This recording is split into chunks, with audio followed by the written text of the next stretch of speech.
আজ নিজের একটা গাড়ি নেই বলে কতই না কষ্ট করতে হয়। কোথায় যাই এই সাইকেলে করে।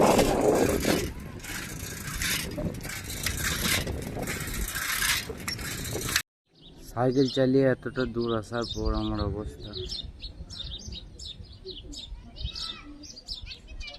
কি করবো ভাই, মধ্যবিত্ত ঘরের ছেলে, একটু তো কষ্ট করতেই হবে। এই যে গরিব ঘরের ছেলে সাইকেল দেখো, মমতা দিয়েছে ওটাই, এতটা সামর্থ্য নেই আমার যে একটা সাইকেল কিনবো ভালো। খুবই আপসেট হয়ে আমাকে বাড়ি যেতে হচ্ছে, কারণ একটাই, আমার চার্জারের মাথাটা গোলমাল হয়ে গেছিলো, দিয়ে কিনতে এসেছিলাম, দিয়ে দাম বলছি ভাই 550 টাকা। আমার অতটা এখন সামর্থ্য নেই যে আমি ওটা কিনবো, তাই কি করবো, বাড়ি চলে যাচ্ছি। এখন নয় আর 2 দিন ভিডিও আসবে না, আর ফোনে বেশি চার্জও নেই, 20% চার্জ আছে।